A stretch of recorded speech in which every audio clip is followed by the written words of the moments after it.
capacitação complementar em endoscopia avançada da via biliar e pancreática. E hoje a doutora Bruna vai mostrar um trabalho de um assunto que tem sido cada vez mais discutido na literatura, que é a associação, né, entre a esteatose pancreática e as síndromes metabólicas. Esse é um trabalho que avaliou uma população chinesa em geral, em 5 anos de follow-up, porque os trabalhos da literatura mostram que existem inúmeras condições patológicas que podem estar relacionadas à esteatose pancreática, e tanto nas doenças císticas quanto nas doenças sólidas do pâncreas. Então, a doutora Bruna vai apresentar isso para a gente. Eu acho que é um tema extremamente atual, um tema extremamente interessante e que realmente vale a pena a discussão com o pessoal aqui que a gente tem aqui. Então, vamos lá, Bruna, fique bem à vontade, pode fazer a sua apresentação. Bom dia, gente. Então, como o Dr. Celso antecipou, esse trabalho é um trabalho recente.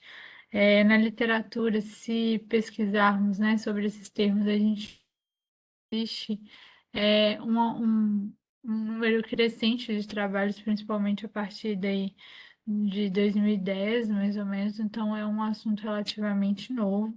E aí existem vários trabalhos que visam comparar a associação, né, da esteatose pancreática com síndrome metabólica, como é esse, outros avaliando associação com lesões tumorais, neoplasias, outros comparando com a própria esteatose hepática.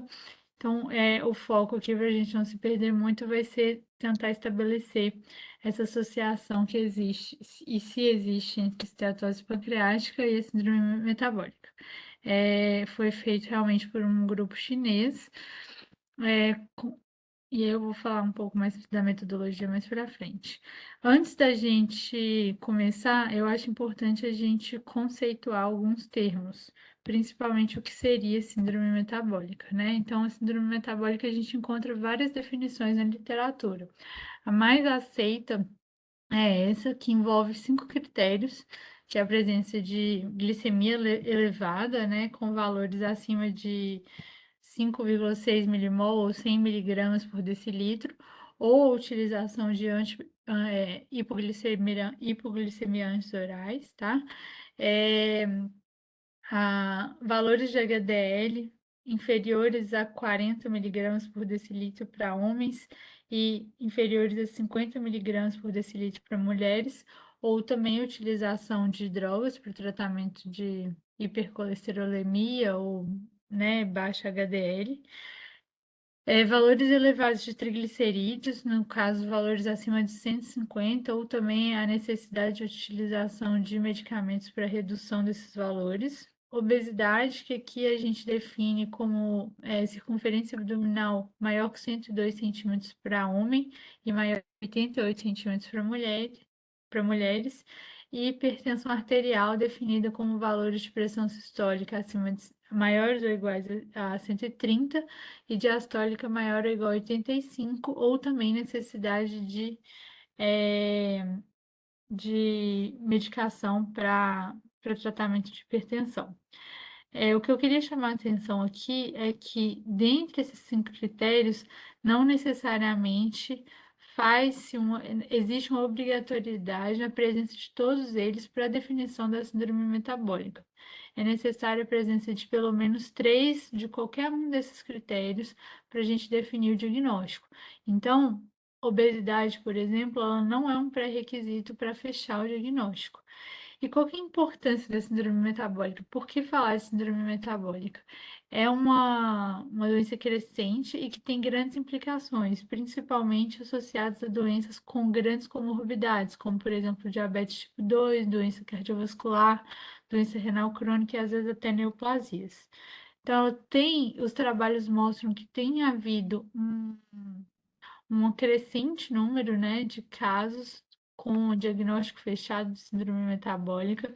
Nesses trabalhos aqui, comparando entre 1888 a 94, a gente tinha uma taxa de 22%.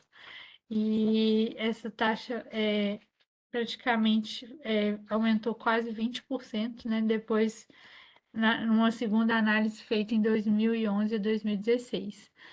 Ao longo dos anos, a gente vê que não existe uma grande discrepância entre os sexos, sendo que, com o avançar da idade, existe uma prevalência levemente maior no sexo masculino.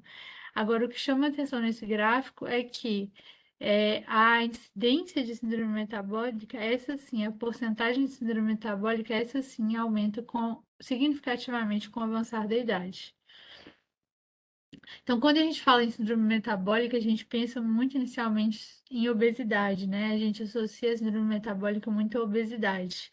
Esse trabalho que foi publicado em 2002, ele mostrou que a síndrome metabólica ela estava presente em cerca de 60% das pessoas obesas, mas também a gente encontra, apesar de taxas mais baixas, a gente encontra o diagnóstico de síndrome metabólica em pessoas, inclusive, com peso normal.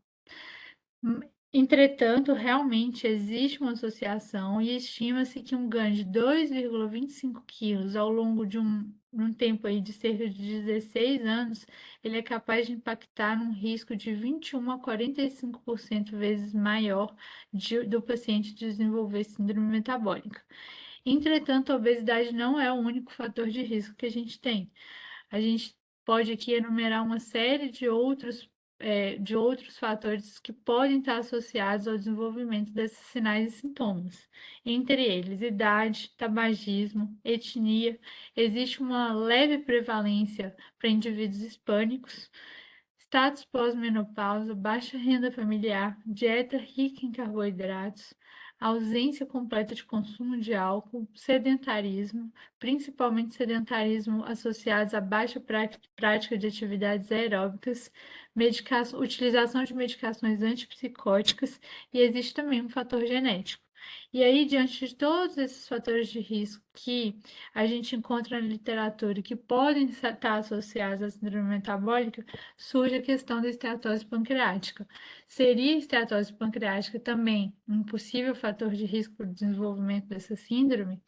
E aí o que os trabalhos têm tentado mostrar é isso. O primeiro trabalho que mostrou que poderia existir uma associação entre o acúmulo de gordura no pâncreas e obesidade foi publicado em 1933 pelo Ogilvy e ele viu que indivíduos obesos eles tinham quase que o dobro, né, de acúmulo de tecido gorduroso no pâncreas em comparação ao grupo controle, em estudos feitos com cadáveres.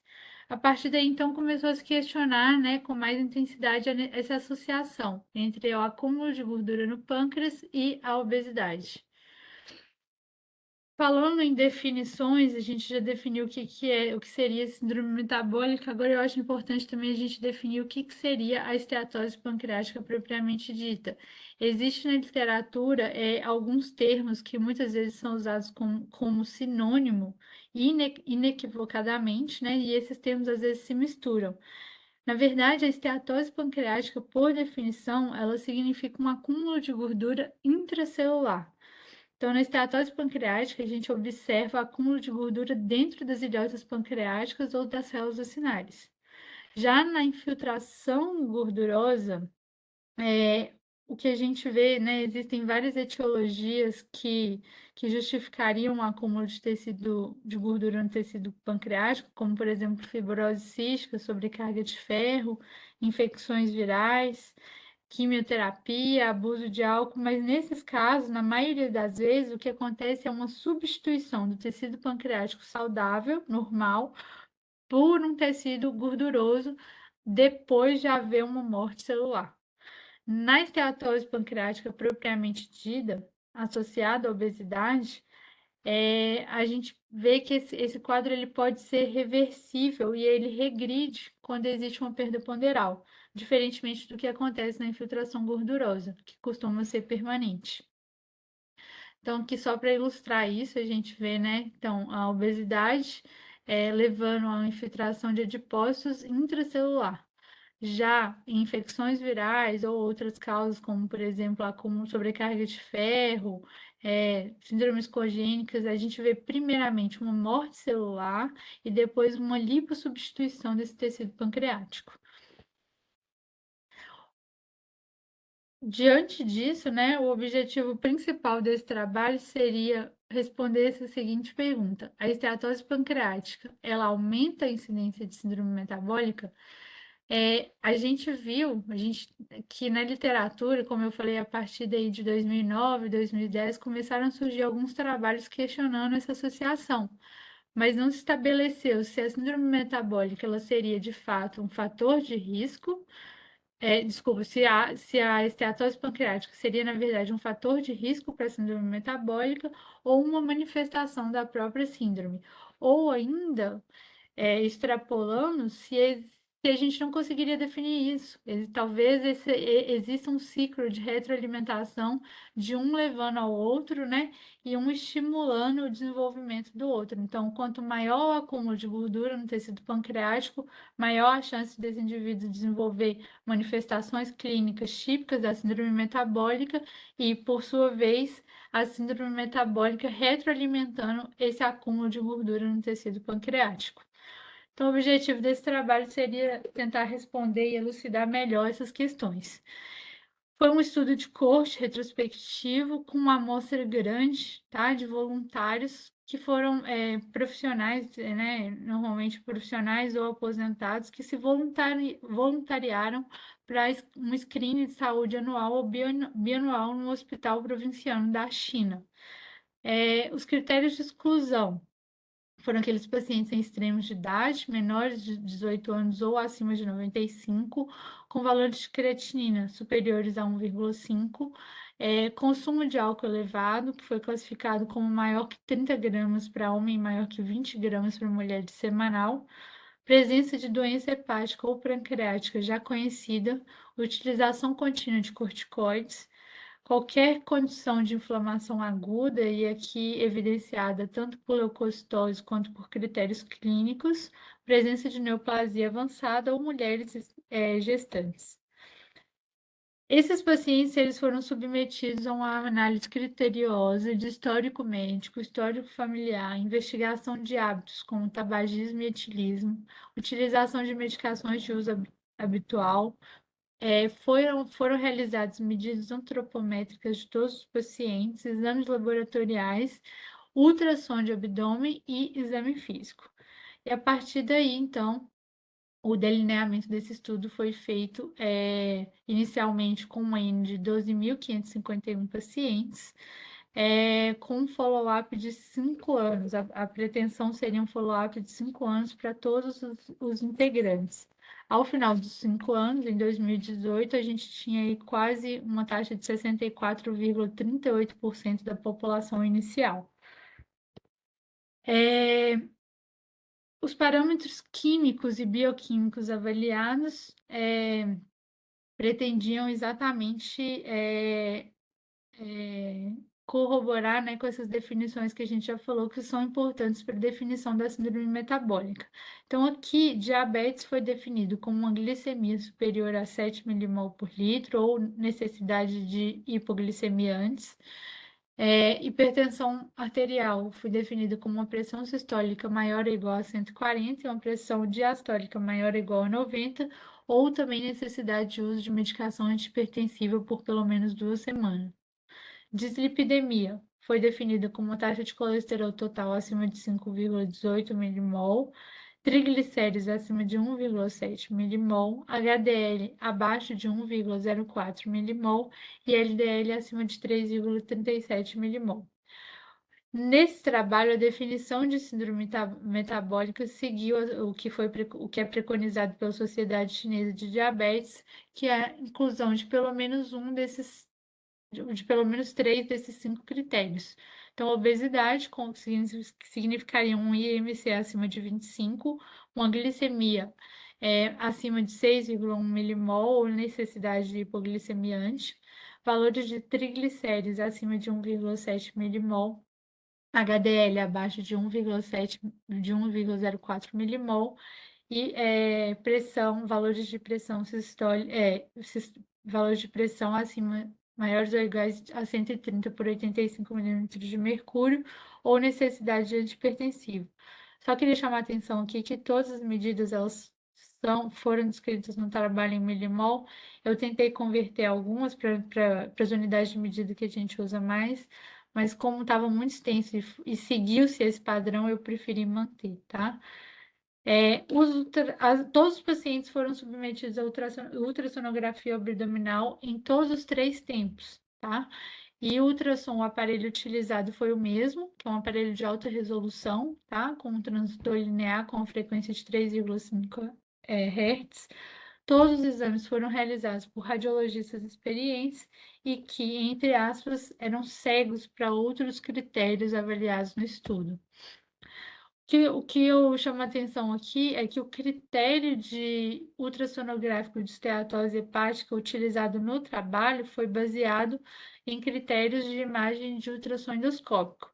Então, eles usam como referência um trabalho que cita e define esteatose pancreática na imagem de ultrassom a partir de achados da ecoendoscopia.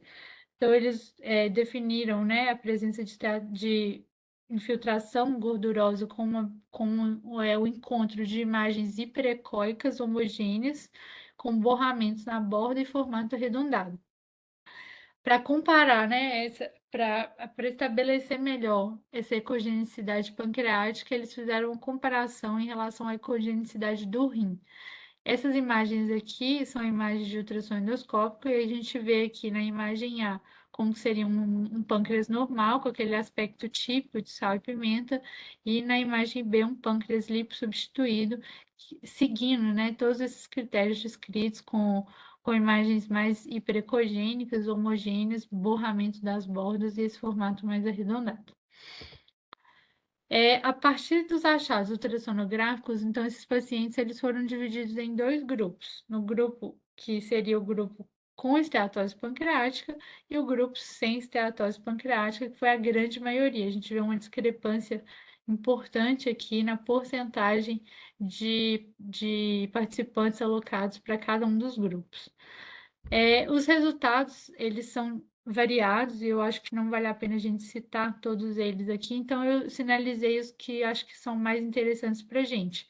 A gente vê, por exemplo, que no grupo com esteatose pancreática existe uma idade, né, mais avançada, como já era esperado e corrobora com os achados dos trabalhos anteriores, e uma prevalência também pelo sexo masculino.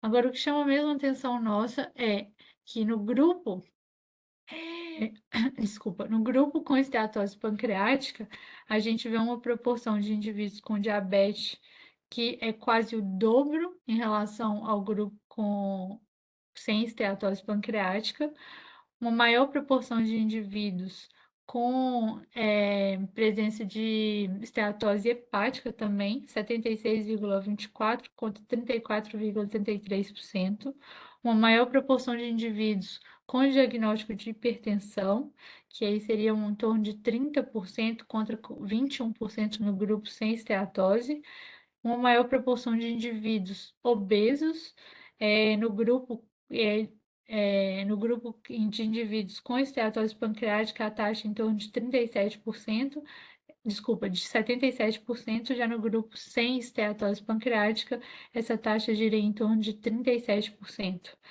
E, de forma geral, também um aumento, né, uma maior proporção de níveis séricos de triglicérides mais elevados. E, de forma geral, diante disso tudo, espera-se também maiores taxas de uma maior proporção de indivíduos com diagnóstico de síndrome metabólica dentro do grupo de indivíduos com esteatose pancreática. O que eu queria chamar a atenção é que, dentre os 5 critérios diagnósticos, né, que a gente define síndrome metabólica, os valores de HDL eles não mostraram significância estatística entre os 2 grupos. Fazendo uma análise, uma regressão, uma análise regressiva multivariada, né, eles objetivaram avaliar qual seria de fato o impacto da esteatose pancreática, tirando outras variáveis. E eles viram que existe significância estatística entre a presença de esteatose pancreática e o diagnóstico, né, de síndrome metabólica. Agora, fazendo uma análise longitudinal, a síndrome metabólica ela ocorreu em cerca de 12,36% dos pacientes dentro desse follow-up de 5 anos. E o risco de ocorrência de síndrome metabólica em indivíduos com esteatose pancreática ao longo do tempo, ele foi estimado em cerca de 3,179, com significância estatística. Além disso, a gente vê que o risco de ocorrência também de diabetes mellitus tipo 2 e hipertensão, ele também foi elevado, né, e mostrou significância estatística. Aqui nesse gráfico a gente consegue visualizar bem essa incidência, né, essa comparação entre a incidência de síndrome metabólica, uma análise longitudinal, sendo significativamente mais expressivo dentro do grupo com diagnóstico de esteatose pancreática. Esse trabalho, diferentemente do que já existe na literatura, se a gente fizer uma pesquisa, a gente vai encontrar muitos trabalhos tentando estabelecer essa associação, principalmente de causa ou consequência, né, entre a esteatose pancreática e a síndrome metabólica. O grande diferencial desse trabalho, primeiro, é uma amostra expressiva e que permite generalização de resultados. Em geral, os trabalhos que a gente tem até hoje, eles têm uma amostra, entre aspas, viciada, porque são aqueles pacientes que às vezes já procuram centros médicos para avaliação de alguma condição subjacente, então, ou pacientes, às vezes, inclusive, já com obesidade diagnosticada. Então, aqui a gente está diante de um grupo heterogêneo, né? E, de certa forma, saudável. Então, eles permitem a conclusão do trabalho, isso aqui, esse trecho foi retirado diretamente do artigo, eles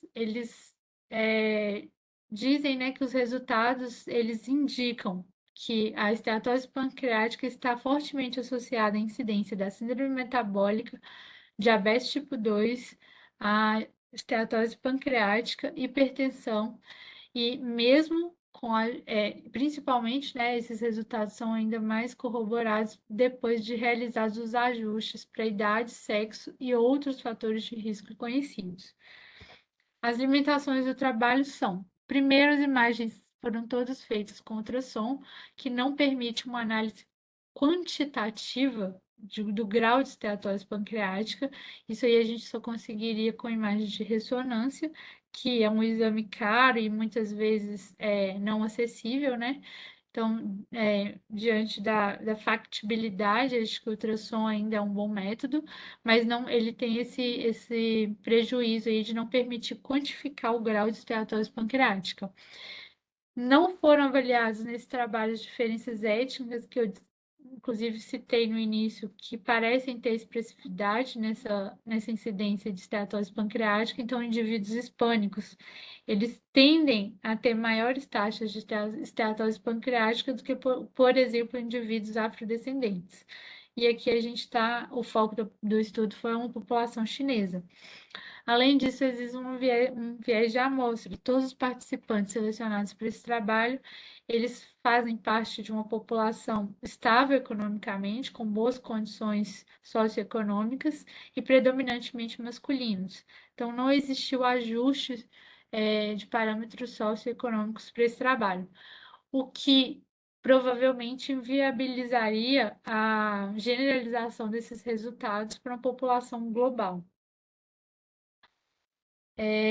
Diante disso aí, só para concluir, a gente, como né, gosto de levantar alguns questionamentos, eu acho que com esse trabalho a gente, apesar de haver essa grande associação, né, mostrando a esteatose pancreática como uma causa da síndrome metabólica, acredito que a gente não consegue fechar com certeza essa afirmação se a esteatose pancreática seria uma causa ou uma consequência dessa síndrome maior.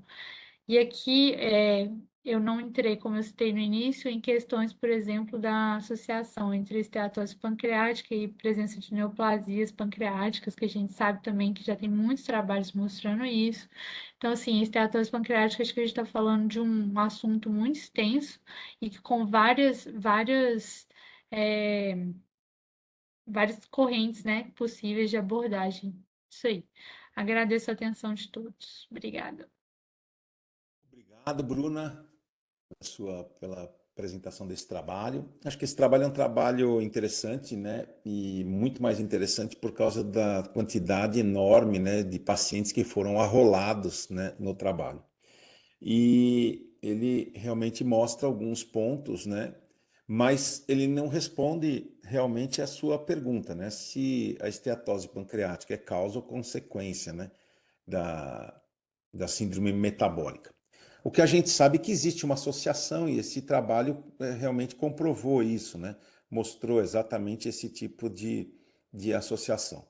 De qualquer forma, a gente sabe hoje que, como na doença alcoólica hepática, né, ela tem seus prejuízos e suas consequências. Já no fígado, a gente já tem isso muito bem estabelecido.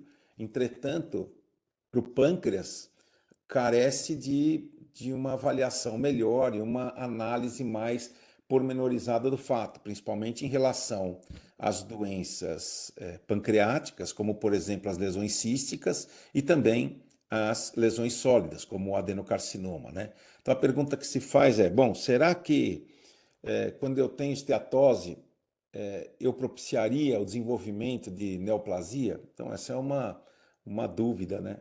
Isso é uma dúvida que realmente a gente tem. E como ela está relacionada à síndrome metabólica, a gente sabe cada vez mais que existem pacientes que têm usado, né?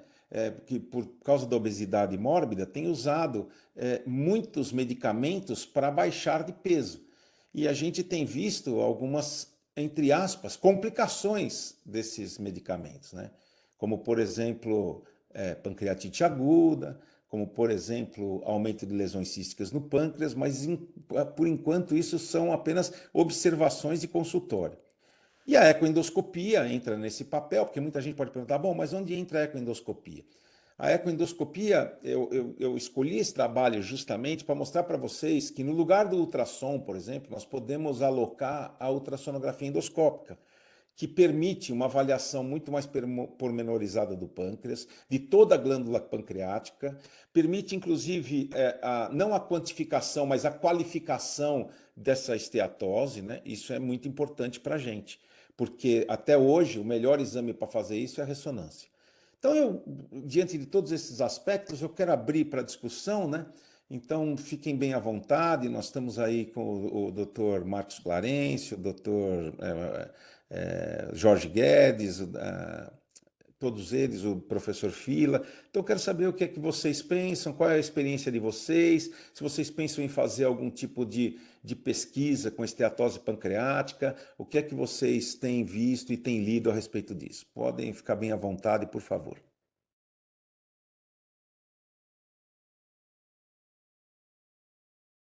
Jorge? Jorge Guedes, quer fazer algum comentário? Fique bem à vontade, Quero Jorge. sim.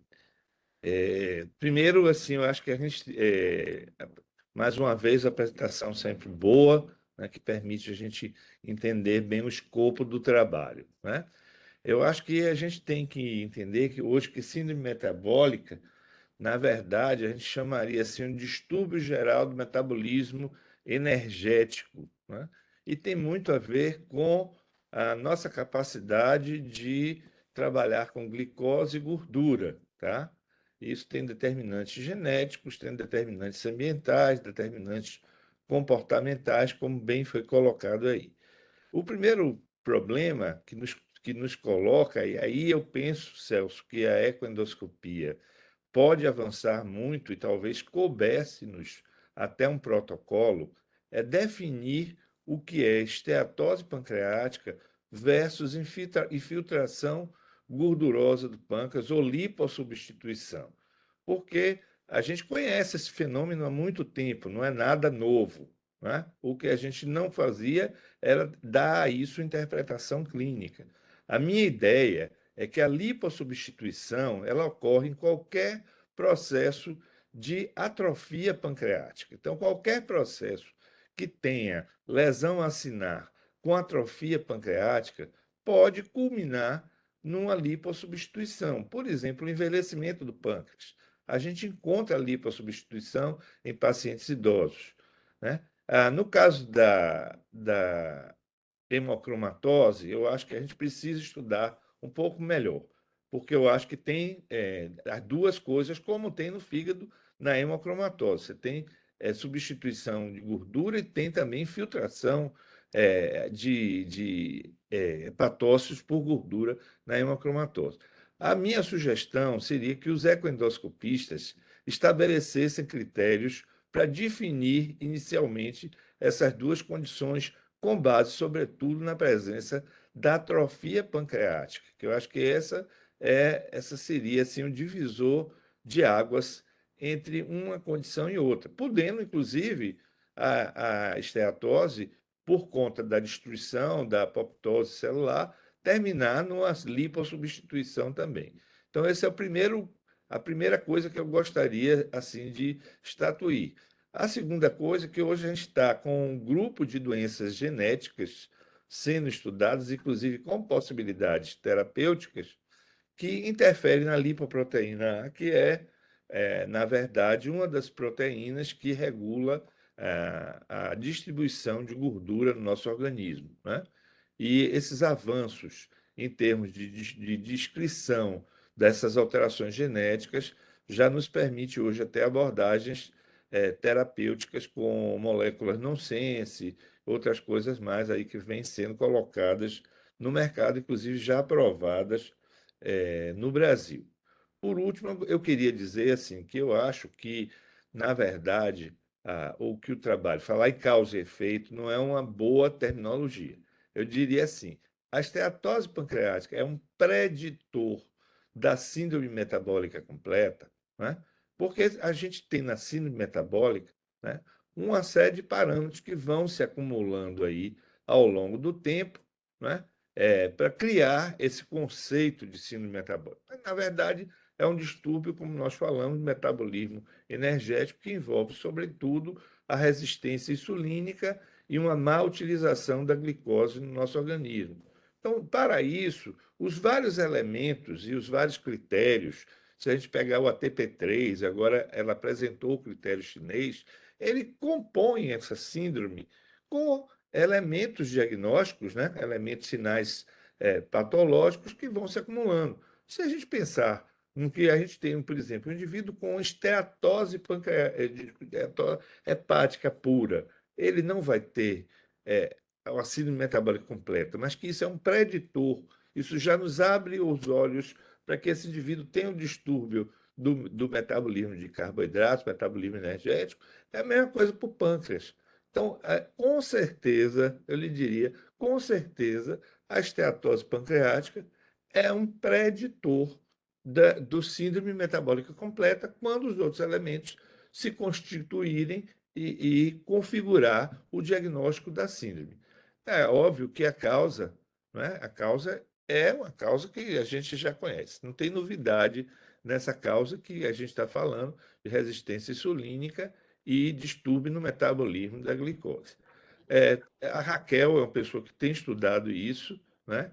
Tem feito apresentações, ela está aqui, eu comecei a falar, mas eu diria até que ela é a pessoa que poderia começar a falar isso aí. Então, seriam esses os comentários que eu faria. Muito obrigado pelos comentários, Jorge, foram extremamente valiosos, eu acho que isso é muito importante. Raquel, por favor, fique bem à vontade para fazer os seus comentários em relação a esse estudo. Bom dia. Bom dia, Celso. Bom dia a todos. Bom dia, Jorge. Eu acho que os comentários que vocês fizeram já abriram um caminho. Parabéns primeiro à Bruna pela apresentação e até pela revisão que ela fez no início da apresentação dela. Mas, sem dúvida, não dá para definir por esse trabalho e ainda por nenhum trabalho apresentado quem veio primeiro. Mas, sem dúvida, é um preditor, como o Jorge colocou, a presença de gordura no pâncreas de síndrome metabólica, como é a presença de gordura no fígado, a esteatose hepática.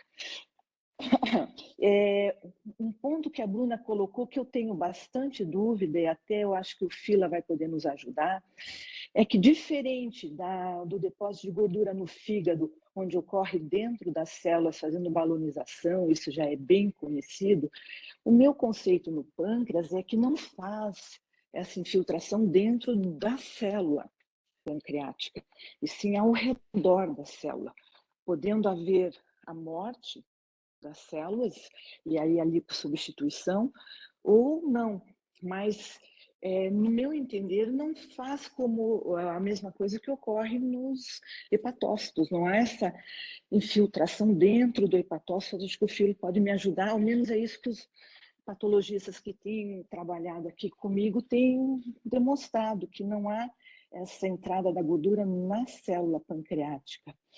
Isso é um ponto bem importante de diferenciação.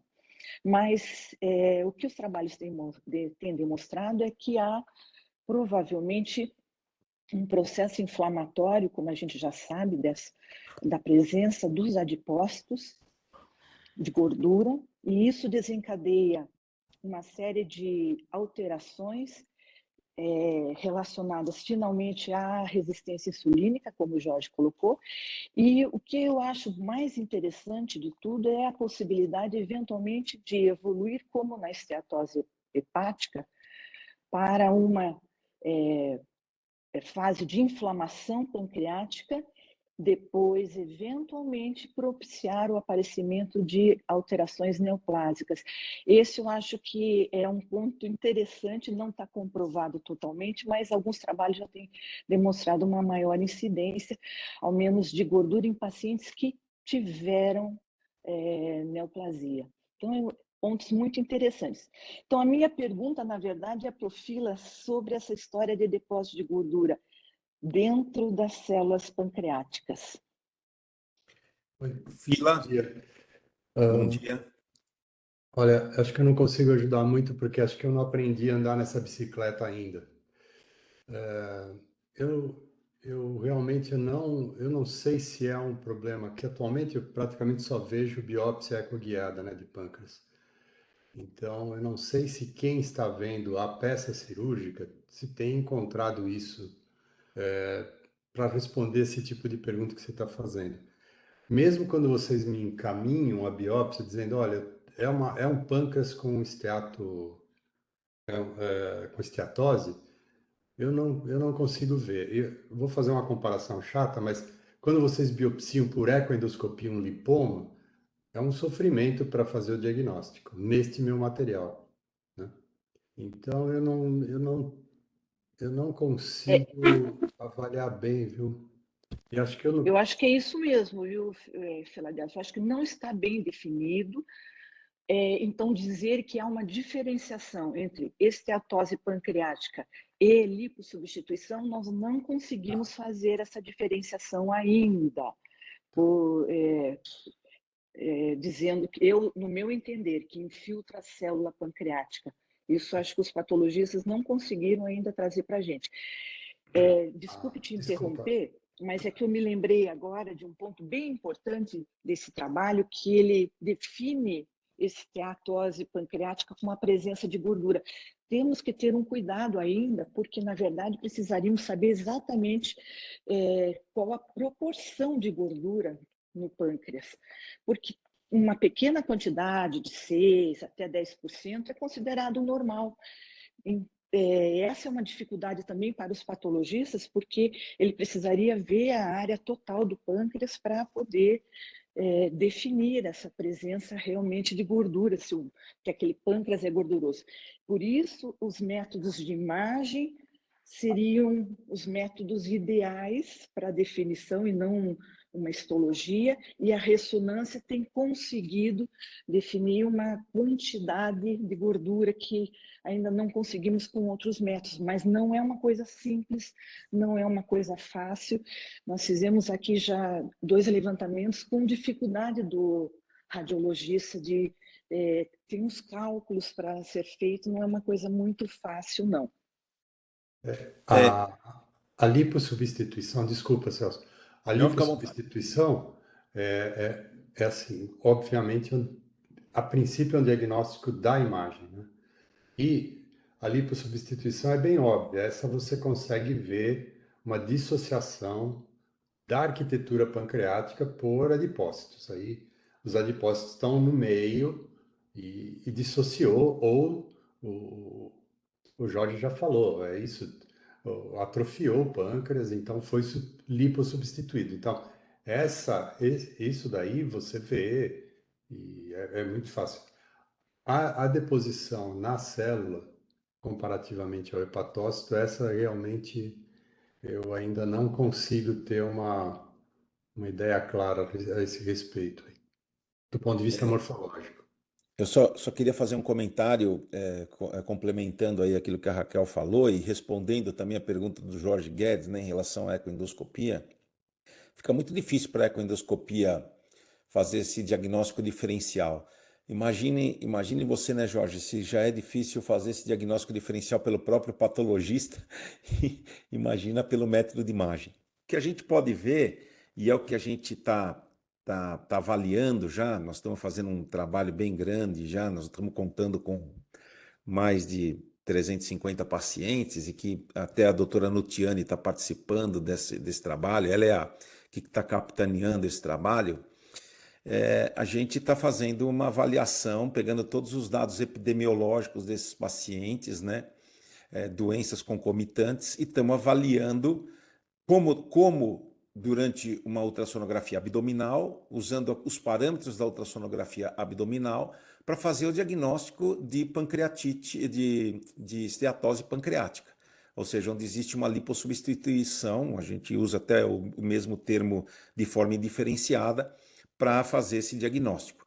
Agora, o que a gente nota também, que é uma coisa interessante, é uma coisa que me chamou, que tem chamado bastante atenção, porque a gente não prestava atenção nisso, né? Quando começamos a fazer a ecoendoscopia. Por causa do ultrassom, a gente sabia que a lipossubstituição, ou entre aspas, a esteatose pancreática, ela acometia pacientes com mais idade. Mas uma coisa que chama bastante atenção é que a gente tem visto concomitantemente esteatose pancreática focal. Então, às vezes, a gente vê uma área no pâncreas que depois eu fui ver em alguns trabalhos mais antigos, que eles chamavam de lipomatose pancreática. Então, às vezes, a gente vê, por exemplo, porque como a gente consegue ver muito bem o pâncreas pela endoscopia, a gente vê essa focalidade, coisa que eu não vejo muito essa discussão, e eu percebo bastante isso, né, em relação à esteatose. Então, apenas para responder sua pergunta, Jorge, é muito difícil para a gente mesmo fazer esse diagnóstico diferencial. Filas, quer fazer mais algum Então, comentário? isso que você acabou de falar, Celso, a imagem que apareceu no trabalho, se, se até a Bruna puder colocar novamente, isso sim, é o que você está vendo como focal, lipomatose, isso é estromal. Então é isso. A dissociação do parênquima pancreático por adipócitos é isso, é uma lipossubstituição, é isso, olha. Põe a Então, imagem. isso você vai ver muito fácil no ultrassom. Mas é Isso o do também é ultrassom fácil que de ele ver. quer, Bruna. É da Ah, ultrassonografia. Então, e é isso mesmo. Então, isso é fácil de ver na ultrassonografia e é fácil de ver na histologia, uma dissociação estromal, né? Isso deve aparecer. A esteatose que a Raquel está se referindo, intracitoplasmática, essa eu acho que pode ser uma falha minha de não conseguir reconhecer. Talvez também do método, né? Porque uma das fases do processamento histológico é retirar a gordura, né? Então, pode ser que na microhistologia isso ocorra de uma forma mais acentuada e um microvacúolo citoplasmático esteja passando despercebido ao meu exame. Então, isso é totalmente diferente dessa infiltração estromal que aparece aí na, no trabalho. Eu e no grupo, a referência que eu usei que faz essa diferenciação entre lipossubstituição e esteatose. Depois, se vocês tiverem interesse, assim, alguns já devem até conhecer o trabalho, mas eu acabei de colocar aí essa referência que faz essa diferenciação. Perfeito. Eu acho Celso, que eles fazem muito mais uma Celso, diferenciação por nomenclatura do que realmente identificar isso na histologia, sabe, Bruna?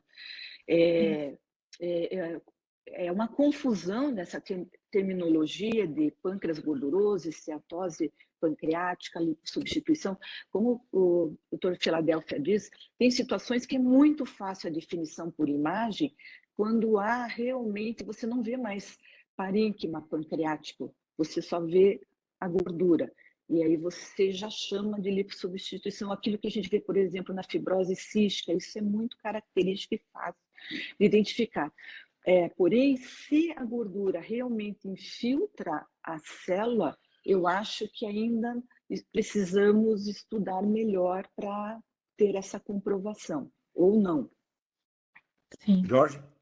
Celso, a sugestão que eu faria é o seguinte: eu acho que os critérios principais ecoendoscópicos que poderiam diferenciar, primeiro, é a lobularidade pancreática, que você vai ver numa lipossubstituição e não vai ver na esteatose, né? A segunda questão seria o grau de fibrose também, que pode ajudar, embora eu imagino que a esteatose evolua para a fibrose. E eu não estou excluindo a possibilidade que a esteatose, por ser um processo que vai levar à apoptose celular, como acontece no fígado, termine por levar à lipossubstituição.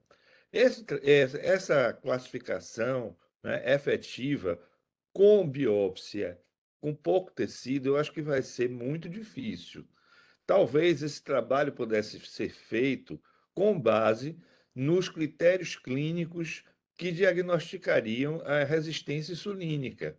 Então, pegar pacientes que têm resistência insulínica bem caracterizada do ponto de vista clínico, os que não têm essa resistência, né? E a partir daí ver quais são os critérios ecoendoscópicos muito próximos aí dos critérios de Rosenman, né?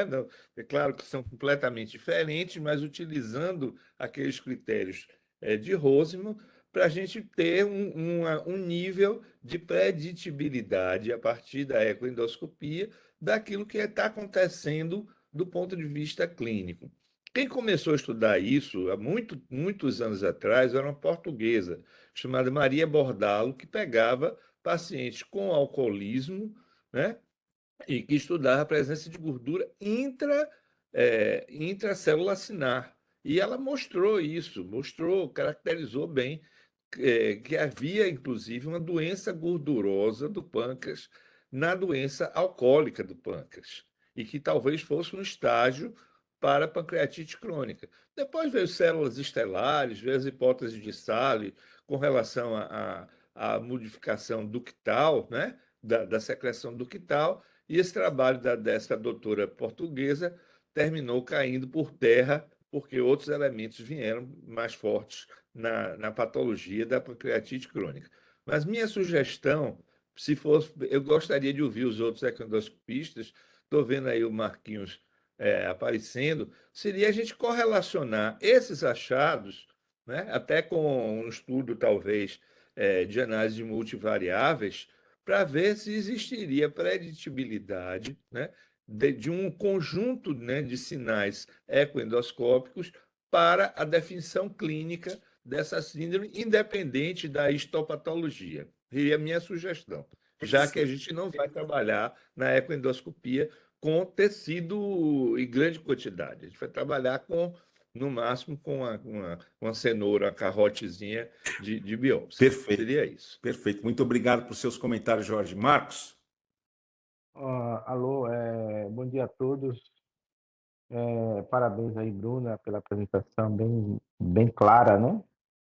E explicativa realmente, né? E o lado positivo é que eu acho que eu estou com síndrome metabólica, viu? E é possível. eu esteja com síndrome metabólica depois dessas explicações de Bruna. Todos os comentários foram pertinentes, demonstrando que há alguma leitura realmente sobre o assunto. A gente não tem muita leitura sobre isso, né? E muitas interrogações. Mas o que eu vejo assim que a endoscopia, que a preocupação maior é se isso vai dar inflamação crônica e se vamos ter no futuro pancreatite crônica, e isso vai ser um fator para neoplasia, né? Então a preocupação maior nossa é essa.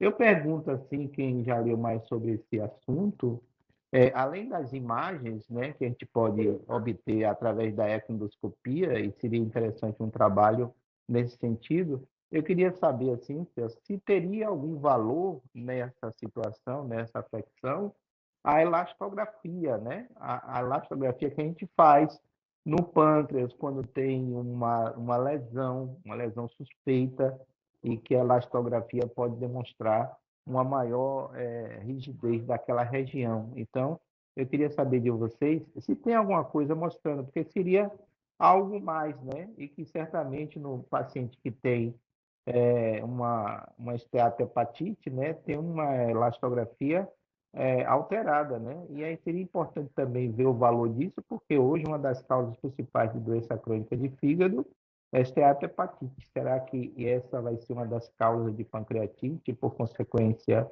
uma causa também, um fator para a neoplasia? São questões que certamente ainda nós não temos uma resposta. Será que a elastografia teria algum valor nesse sentido, Celso ou Olha, Raquel? eu assim não conheço nenhum trabalho, nenhum estudo a respeito da elastografia. O que eu posso dizer é que quando a gente começou a coleta de dados desse trabalho, né, da qual até a própria, volto a dizer, a própria Nutiane está aqui, se ela quiser fazer algum comentário a respeito disso. Quando eu fazia a elastografia, assim, fica muito difícil, né? A gente avaliar, porque a maioria dos equipamentos que a gente trabalha, ela não tem a elastografia quantitativa, ela só tem a elastografia qualitativa, né? E para isso nós teríamos que avaliar com a elastografia quantitativa. Agora em Ribeirão Preto nós temos um equipamento que tem a elastografia quantitativa. Talvez a gente possa até propor dois grupos, né? Um grupo com pâncreas normal, que vai fazer a ecoendoscopia por outros motivos, e a gente aplicaria a elastografia, e outro grupo com doenças pancreáticas, onde a gente aplicaria isso. Mas realmente, Marcos, eu não tenho. Se alguém aí da plateia tiver conhecimento de algum trabalho da elastografia em relação à esteatose pancreática, por favor, fique bem à vontade para responder a pergunta do Marcos. Eu não tenho experiência, Celso. Eu só pensei agora que seria interessante no seu trabalho, e parabéns, se pegasse uma população não obesa também, mas com síndrome metabólica. Seria bem interessante, Celso, porque aí excluiria até esse fator da obesidade, pegaria pacientes com síndrome metabólica não obesos, que tem vários, né? Então, um ponto, se você puder separar no grupo que você está estudando, vai ser interessante, ao menos eu estou curiosa em saber. Em relação à epidemiologia do nosso trabalho, a gente tem pego muitos detalhes, né? Então, eu acho que vai ser possível a gente estratificar em vários grupos. Inclusive, nesse trabalho, a gente tem um grupo grande, por exemplo, de adenocarcinoma, né? Adenocarcinoma de pâncreas identificado e diagnosticado por ecoendoscopia, onde a gente examinou o pâncreas remanescente. E o que a gente percebeu, assim, muito grosseiramente, é que não existe tanta diferença, né, em relação à presença ou não de esteatose, né? Isso chamou atenção. Nós temos, se eu não me engano, acho que em torno de uns 20 ou 25 pacientes, né, com adenocarcinoma ductal pancreático. Então isso chamou bastante atenção da gente. Mas ainda não dá para tirar nenhuma conclusão, isso é apenas observação pessoal. Depois os dados estatísticos vão poder nos ajudar mais em relação a isso, com certeza. Humberto, eu vi que você ligou aí a sua Celso, câmera. depois eu queria dar uma palavrinha também. Opa, É, claro, Luciane. Luciane. Por favor, fique bem à vontade. Deixa o Humberto falar, e aí a Nutiane, que está cuidando desse trabalho, vai falar a respeito também da esteatose pancreática. Então, acho que o tema já foi bem abordado, mas a minha grande preocupação é que a gente está falando de subjetividade, né? A avaliação por ultrassonografia, seja transabdominal ou por ecoendoscopia, é extremamente subjetiva. O Marcos levantou a hipótese da elastografia, mas a elastografia também vai pegar numa fase mais avançada. Então, a grande preocupação é que quem faz consultório ainda vê a quantidade de clientes que chegam com diagnóstico de esteatose hepática por uma ultrassonografia abdominal que você não tem parâmetro nenhum de quem avaliou, da regulagem do aparelho e é extremamente subjetivo. Então, eu tenho um receio que isso seja transposto, quer dizer, para a questão do pâncreas. Quando a gente começar a receber avaliação por ultrassonografia dizendo que tem esteatose pancreática. Então, a dificuldade é que a gente não tem a correlação histopatológica ou histológica, seja com ultrassonografia abdominal, ultrassonografia por ecoendoscopia, por ressonância, seja o que for. A gente não tem essa correlação. Então, acho que a gente vai demorar muito a ter esses dados.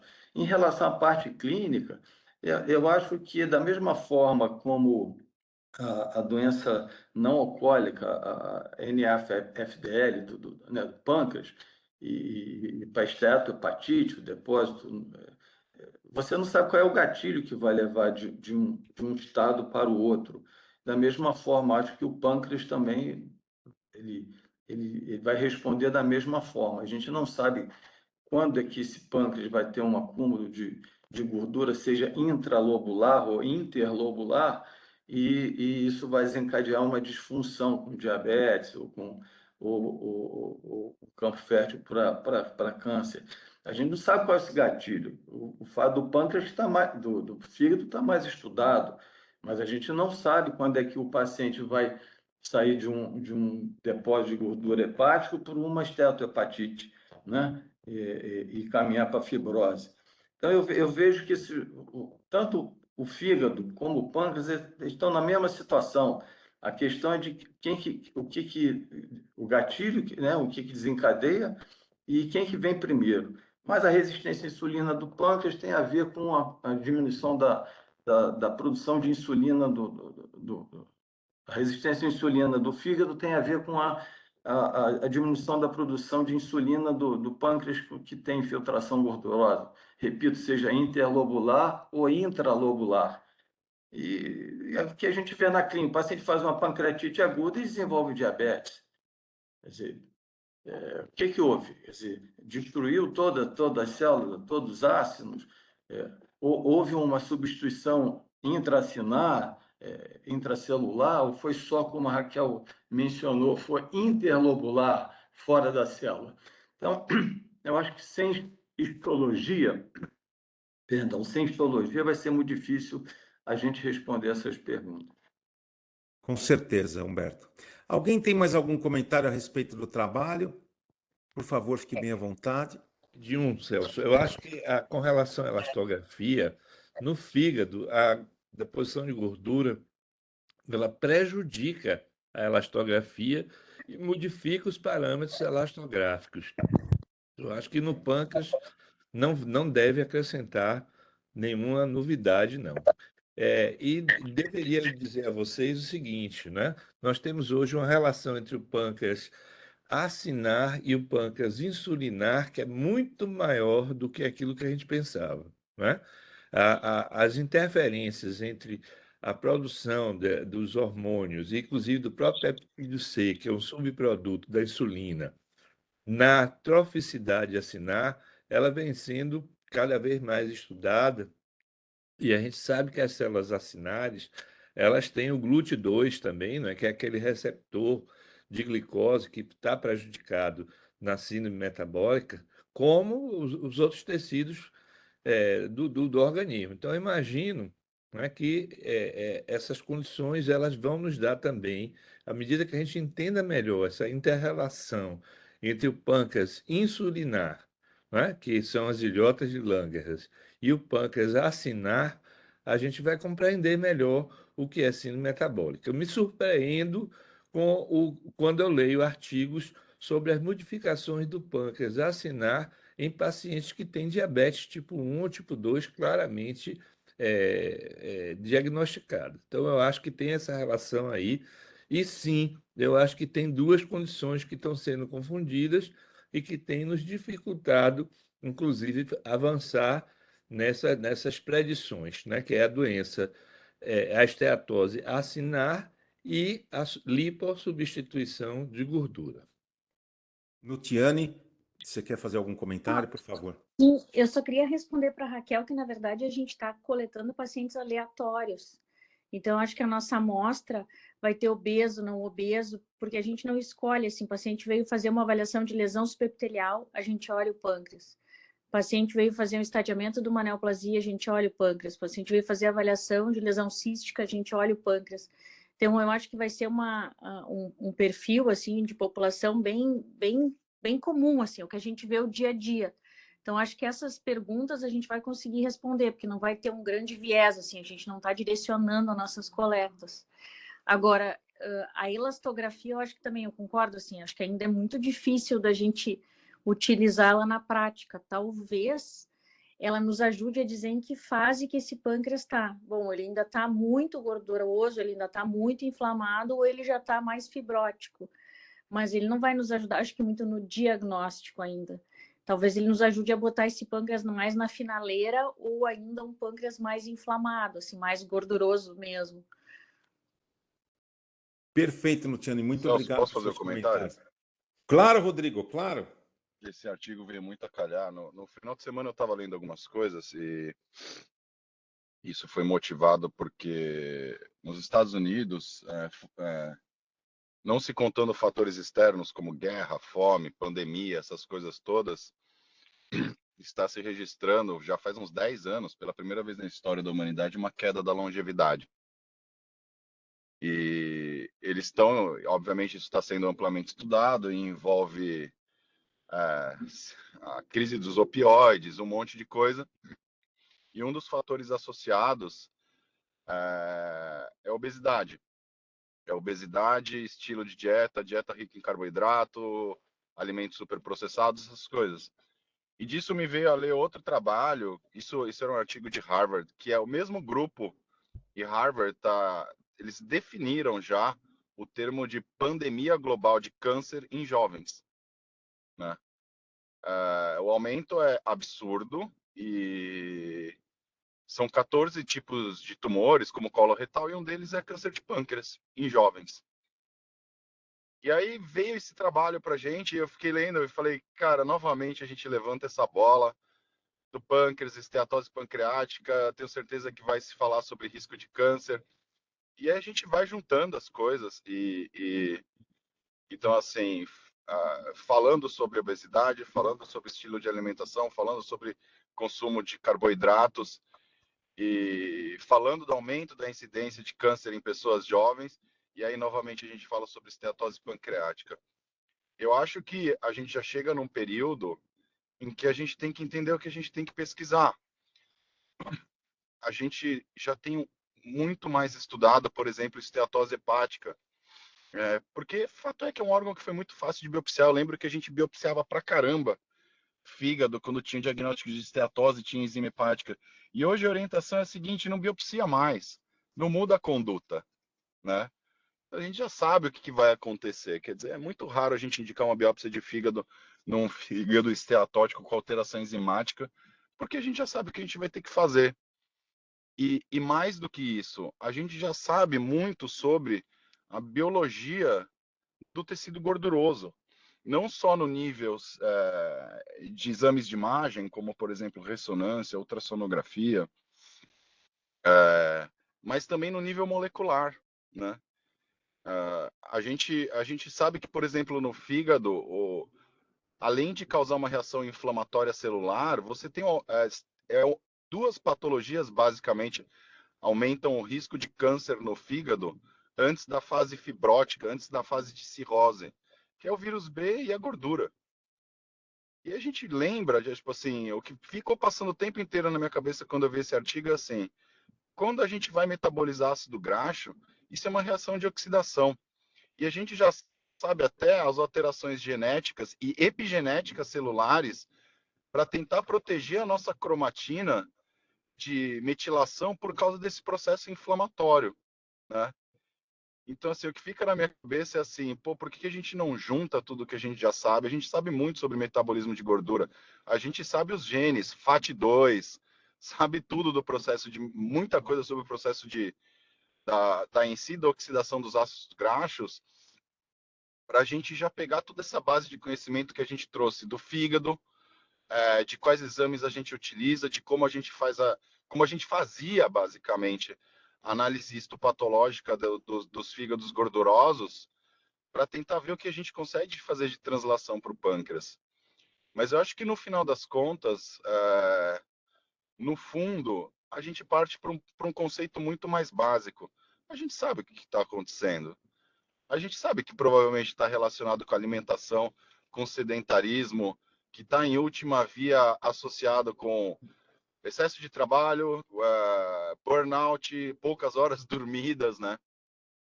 Então, o pâncreas, por ser um órgão mais difícil de aquisição de tecido, por causa dos riscos envolvidos, a gente era muito mais liberal em relação a biopsiar fígado. Putz, eu no fundo estava pensando em tudo isso, e o que a gente tem que estudar, o que a gente tem que ver e tal.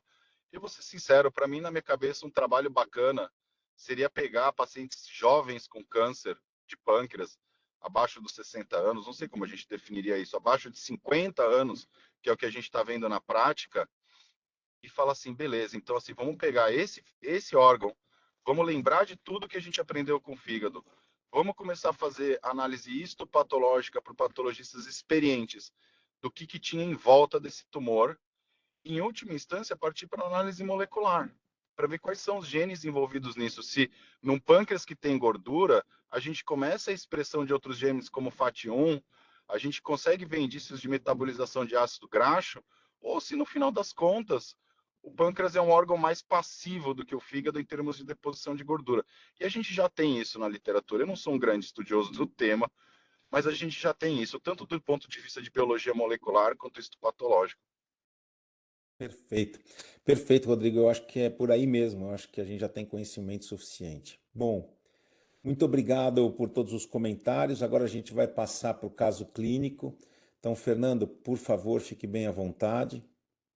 Bom dia a todos. Já pessoal, vou apresentar o caso de hoje. Esse aqui é um paciente que a gente viu no hospital. É um paciente de sexo masculino de 74 anos. Ele estava no momento da nossa avaliação assintomático e ele chegou com um antecedente de uma elevação do marcador CA199 e desenvolvimento recente de diabetes. Além disso, ele tinha uma ressonância de abdômen mostrando uma imagem compatível com IPMN de ductos secundários, certo? Esse paciente, eu vou mostrar aqui para vocês os laboratórios, é uma elevação discreta do CA199, que estava em 52, e segundo os parâmetros do laboratório ia ter 36, né, o normal.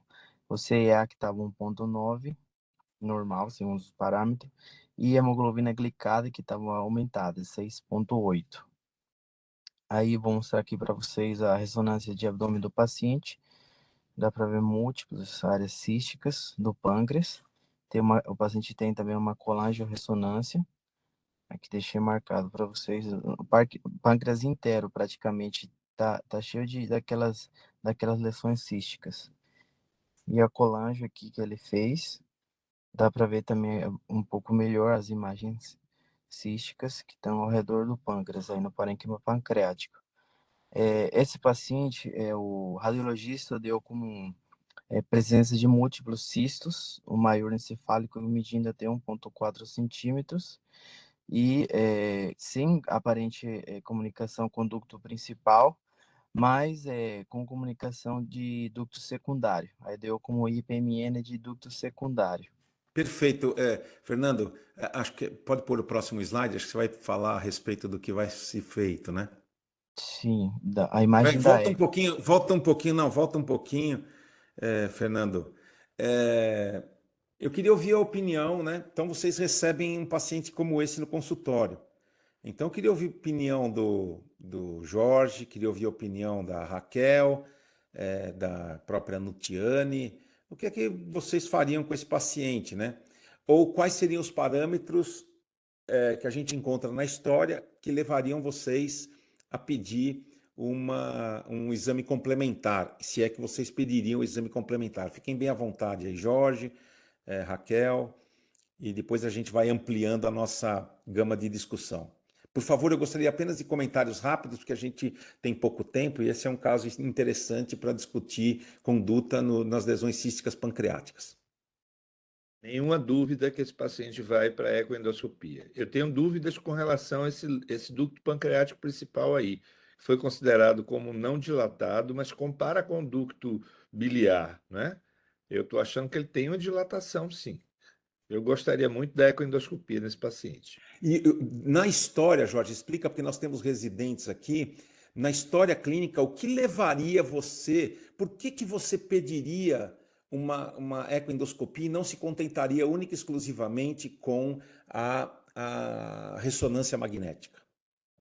Bom, esse paciente ele apresenta um diabetes de início recente, só isso aí já me preocuparia bastante. Eu não precisaria ter nem PMN para investigar esse paciente do ponto de vista de imagem, todo o parênquima pancreático. E, além disso, essa elevação do CA19,9 não me parece uma elevação significativa, mas a gente tem que valorizar no contexto de um diabetes de início recente. Perfeito. Raquel? Eu concordo com o Jorge. Importante paciente que você vem acompanhando na clínica, solicitando glicemia de jejum e paciente de 55, 60 anos, sempre normal e de repente muda, é um sinal de alerta. Então, aparecimento súbito de diabetes é realmente um marcador preocupante para se pensar em neoplasia de pâncreas, tem que investigar. E provavelmente, eu imagino que foi pedido o CA19 depois da identificação do cisto, que não se pede para rastreio de neoplasia, o CA19,9, mas quando você identifica uma lesão. Aí você pede esse marcador, então, discretamente elevado. O achado, terem encontrado um cisto já de 14 milímetros e com discreta elevação associado ao aparecimento da diabetes, realmente precisa de uma ecoendoscopia para coleta de material. Agora eu quero fazer uma outra pergunta para vocês dois, né? Vocês pedem uma ecoendoscopia com biópsia ou vocês deixam a critério de quem faz a ecoendoscopia? Bom, essa é uma pergunta difícil, hein? Difícil, muito difícil, porque é a mesma coisa você pedir uma biopsia numa endoscopia. Eu acho que o endoscopista, o ecoendoscopista, tem essa capacidade de definição. Vou dizer, e com certeza cabe a ele essa definição, mas vou dizer para você que eu fico muito frustrada, porque várias vezes é feita a ecoendoscopia em alguns serviços e não é feita a biópsia, mesmo numa lesão um pouquinho maior. Não sei, vocês que fazem, eu sei que você sempre faria, mas a gente às vezes vê gente não fazendo, mas agora infelizmente. eu vou ouvir o Jorge Guedes. Jorge, eu quero saber a sua opinião a respeito disso e depois eu vou te provocar mais um pouco, Raquel. É exatamente o que a Raquel falou.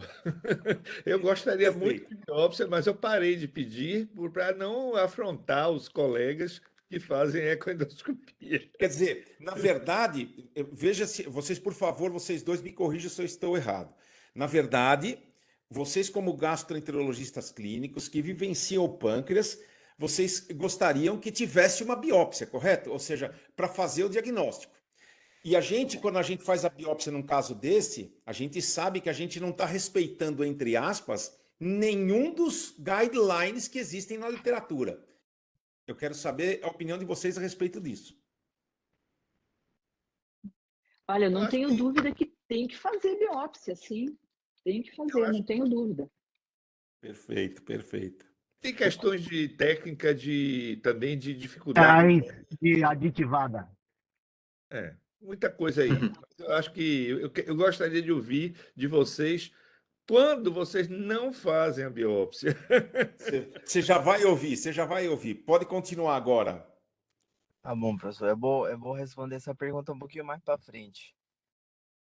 Bom, o paciente realizou a ecoendoscopia, né? Foi feita a avaliação imagenológica com aparelhos da ecoendoscopia.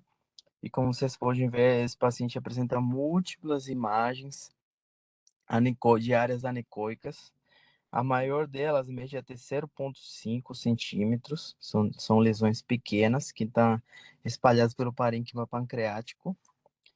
E outra dúvida que tinha aqui respeito ao ducto pancreático principal, ele não está dilatado e está menor do que 0,3 centímetros, tá? Não foi possível determinar se de fato tem uma comunicação com o ducto pancreático principal na imagem da ecoendoscopia. Tá? Aquelas imagens que vocês viram lá, vai de 0,3 a 0,5 e o ducto pancreático 0,3. Aí foi concluído uma suspeita de neoplasia intraductal mucinose papilífera tipo 2 e uma esteatose pancreática moderada. Aí eu faço o questionamento, qual seria a conduta de vocês nesse paciente? O que vocês fariam com ele? Eu acho que esse é um paciente que, olha, o que aconteceu? Fui eu quem fez, né, Fernando, essa ecoendoscopia, né? Foi. Sim. O que aconteceu? Esse paciente tinha lesões bem pequenas. As lesões eram menores do que meio centímetro, a maior delas meio centímetro. Não tinha espessamento de parede, não tinha absolutamente nada, não tinha dilatação do ducto pancreático. Eu não encontrei nenhuma área suspeita, não encontrei nenhum nódulo, não encontrei nenhuma vegetação. E aí eu optei por não fazer a biópsia, porque realmente a gente já tem o diagnóstico de neoplasia intraductal mucinosa papilífera. Eu até fiquei bem inclinado a fazer a biópsia, porque eu pensei, vou fazer uma biópsia de uma pequena lesão cística e de repente eu consigo caracterizar o tipo de epitélio. Eu discuto muito isso até com o cirurgião aí, o nosso grande amigo Paulo Amaral, né, a respeito do epitélio. Mas a gente sabe também que fica difícil, né, a gente fazer uma biópsia e às vezes a gente não consegue fazer esse diagnóstico.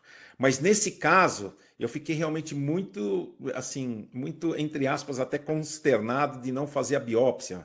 Mas eu não encontrei absolutamente nada para fazer a biópsia. Então agora eu queria ouvir a opinião de vocês. Vocês fiquem bem à vontade para me criticar, o Jorge, a Raquel, sou todo ouvidos em relação a isso. Sérgio, eu acho que não achou lesão, é óbvio. É um fator. Não, eu achei lesão, né? Achei pequenas lesões císticas. Sim, muito pequena. Aí eu concordo. É que nós encaminhamos com a suspeita de ter uma lesão maior. Afastou essa lesão, eu concordo. O que nós vamos fazer é seguir esse paciente. Né? Daqui a um tempo, repetir o exame. Quanto tempo, Raquel? Então, se foi o primeiro iniciou agora o acompanhamento, não tinha exame pré, eu sempre peço em 6 meses, precocemente, principalmente porque tinha esse CA19, então eu peço precocemente. Depois eu prolongo isso. Ô Celso, eu queria saber do Fernando, qual é o IMC desse paciente? Ele estava incluído no artigo que a gente leu anteriormente? Sim, exatamente, não vou lembrar de Não, mas ele não é obeso, ele é meu paciente de consultório, ele não é obeso, eu acho que ele não, entre aspas, eu acho que ele se enquadraria numa síndrome metabólica, sim, tá? Eu posso até ver os parâmetros, ele é o meu paciente de consultório hoje, né? Eu também me senti bem à vontade de não fazer a biópsia, porque como ele é do meu consultório, eu falei, bom, eu vou acompanhar esse paciente bem de perto, então eu vou... Eu acho que o segmento, como a Raquel falou, não deve passar de 6 meses, na minha opinião, porque tem 2 fatores, assim, vamos dizer assim, preocupantes nesse paciente. Primeiro, que você acabou de falar, que ele pode ser considerado dentro de uma síndrome metabólica. Segundo, que a gente sabe que o diabetes pode aparecer no câncer pancreático 2 anos antes do câncer aparecer clinicamente, ou em termos de imagem. Eu também não funcionaria esse paciente, né? Apesar de que a gente, entre aspas, já não respeita há muito tempo os guidelines em termos de lesões císticas, né? O grupo aqui funciona muito mais do que os guidelines recomendam, né? A não ser o guideline de radiologia da Associação Americana, que já coloca 1,5 centímetro como de lesões císticas para serem puncionadas. É o único guideline em que a gente se apoia, vamos dizer assim, para puncionar as lesões císticas pequenas. É o único guideline, se a gente quiser respeitar, né? Então, assim, eu acho que tem esses dois fatores preocupantes: a síndrome metabólica e o aparecimento já do diabetes num paciente jovem. Então, eu seguiria esse paciente, mas bem de perto mesmo. Perfeito. Jorge, você quer fazer algum comentário? Quero sim. Os guidelines, eles incluem os incidentalomas também, né? Aí a gente não está frente ao incidentaloma. A gente está frente a um paciente que tem manifestações clínicas, né? Então, a ousadia de funcionar se justifica, talvez, um pouco mais de sair do guideline. Mas eu concordo com você, não havia nada, até dizer onde você iria funcionar esse paciente, né? Você não ia poder nem definir maior cisto, sei lá. Né? Fica difícil. Jorge, você me conhece há muito tempo. Você sabe que antigamente, há pelo menos uns 4, 5 anos atrás, eu teria puncionado esse paciente sem pensar, sem pensar. Pois é. Só que hoje eu tenho percebido que quando eu não encontro absolutamente nada, não tem porquê, né? Se a gente vai fazer o controle, porque eu até penso em fazer um controle, não em 6 meses, mas penso em fazer o controle em 1 ano, salvo se ele tiver algum tipo de sintomatologia, aí eu adiantaria esse controle, né? Mas é exatamente isso. Eu hoje mudei um pouco em relação à minha conduta, que eu era extremamente agressivo, né? Antigamente eu era muito mais agressivo do que eu sou hoje. Acho que a gente vai ficando mais velho e vai ficando mais ponderado. Pois não. E com Celso, relação eu ao acho que por acompanhamento, ressonância. só para finalizar, Raquel, com relação ao acompanhamento, Desculpe. eu faria a curva do CA19,9. Se ele duplicasse em qualquer momento, imediatamente, mesmo antes de 6 meses, eu repetiria o exame de imagem, né? Ecoendoscopia, de preferência, e, caso contrário, eu repetiria a ecoendoscopia com 6 meses. Perfeito. Raquel? Não, eu ia dizer que eu acho que 6 meses, nem que fosse por uma resto, você não quer repetir ecoendo, mas eu faria no primeiro segmento eu faço mais precoce, Celso. Perfeito, perfeito. Agora eu quero ouvir a opinião de qualquer. Se alguém quiser fazer algum comentário, fique bem à vontade. Senão eu vou chamar o cirurgião. Quero saber o que ele faria com esse doente no consultório. Trata-se de um homem que tem um diabetes de início recente, que tem um CA19,9 um pouquinho elevado, né? Totalmente assintomático, uma pessoa muito bem esclarecida. Então eu quero saber se alguém tem mais algum comentário. Se ninguém tiver nenhum comentário, eu gostaria de ouvir a opinião do Rodrigo, que é o cirurgião, né? Que tem que estar sempre ao nosso lado. Celso, eu esqueci só o valor do CA19,9. Por favor, Fernando, você pode. 56. É 56, doutor Rodrigo. 56. 52, desculpe. 52. Sabe o que eu estava pensando agora? Podia ter biopsiado o parênquima para ver se tinha algum sinal de inflamação.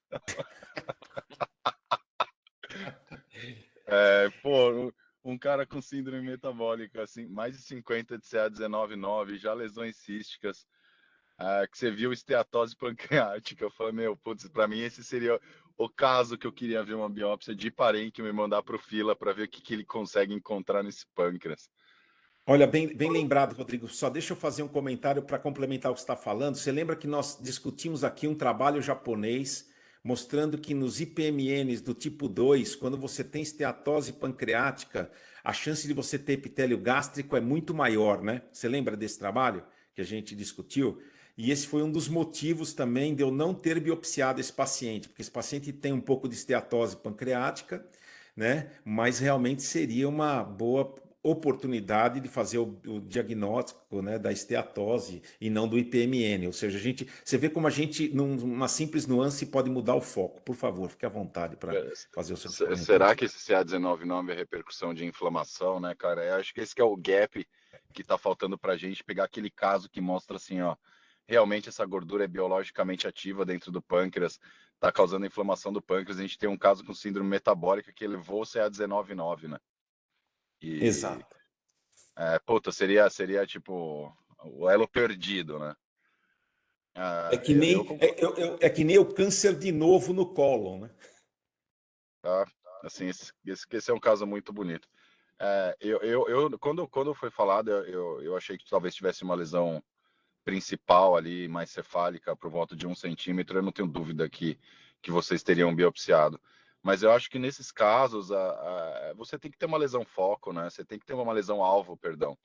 E esse eu acho que o que acabou não te motivando é isso. Você não tem uma lesão alvo, né? Uma lesão principal. Eu concordo com o que todo mundo falou. Eu acho que a curva de CA19-9 é importantíssima, como o Jorge falou, porque pode ser que simplesmente esses sejam daqueles pacientes que têm o CA19-9 elevado e a gente não entende o motivo. Eu acompanho há 10 anos um doente que tem 800 de CA19-9 e o pai dele tem e o filho também tem elevação de CA19-9. Mas eu acho que é um doente de muito risco, é um doente que tem que ser visto muito de perto. Se você me perguntasse assim, a minha conduta no consultório, eu concordo com a Raquel, que eu repetiria esse exame em um exame de imagem, provavelmente uma ressô em 6 meses, e ainda assim, depois de mais 6 meses, pediria talvez uma eco para esse paciente, fora o acompanhamento do CA19-9, mas eu faria um exame controle inicialmente em 6 meses, porque o tempo médio de duplicação de volume do adenocarcinoma de pâncreas é muito rápido, né? Menos de 150 dias. Mas eu concordo, eu acho que uma coisa muito importante foi o que o Jorge falou, o que eu faria, assim, vamos lá, na prática, eu ia pedir um novo CA19-9 em um mês para esse paciente, provavelmente, e se tivesse absolutamente estável, minha próxima conduta seria repetir o CA19-9 com um exame de imagem em 6 meses, conforme falou a Raquel, e eu concordo 100% em não biopsiar esse caso, porque no fundo a gente não tem uma lesão alvo, né? Mas tem que ver muito de perto. Esse paciente tem altíssimo risco de ter câncer de pâncreas jovem, né? Perfeito, Rodrigo. Muito obrigado por seus comentários. Bom, nós estamos próximo aí. Por favor, se alguém tiver mais algum comentário, fiquem bem à vontade. Jorge. Celso, eu queria saber se você pediu elastase fecal desse paciente. Não pedi elastase fecal, mas confesso que depois dessa discussão comecei a pensar em fazer isso. Confesso. Eu vou pedir mesmo, eu vou pedir a Peça, viu? elastase Peça fecal. para a gente ver a repercussão funcional dessa E eu vou esteatose. trazer esse caso aqui, quando eu fizer o controle dele, eu vou trazer esse caso para gente fazer uma nova avaliação. Acho que você tem 1 minuto agora, Fernando, para fazer uma avaliação desse guideline. Fique bem à Certo, vontade. rapidinho. Esse paciente foi feito exatamente o que o professor Celso falou. Vai fazer acompanhamento clínico. Eu achei esse trabalho aqui europeu, tá aqui um grupo de estudo de tumores císticos do pâncreas. E aqui, para resumir, o que interessa para a gente? Esse paciente tem uma imagem suspeita radiológica de IPMN, mas não tem indicação de cirurgia. Por quê? Porque tem as indicações relativas e absolutas de cirurgia. Entre as absolutas estão a icterícia, duto pancreático principal dilatado mais do que 1 centímetro, nódulo mural mais do que 5 milímetros, lesão cística com conteúdo sólido, que não tinha nenhum desses nos pacientes, e citologia positiva para malignidade, mas é um discreto aumento, vamos dizer assim, do CA19-9. E o que a gente faz ante essa situação? A gente, a cada 6 meses, depois de que fez o diagnóstico, pede CA19-9 sérico, ecoendoscopia ou ressonância pode ser feita e avaliação clínica do paciente. Depois de ter feito a avaliação durante 1 ano do paciente, anualmente é solicitado novamente CA19-9 sérico, avaliação clínica e uma eco ou uma imagem de ressonância. Tá? E esses aqui são os critérios absolutos e os relativos.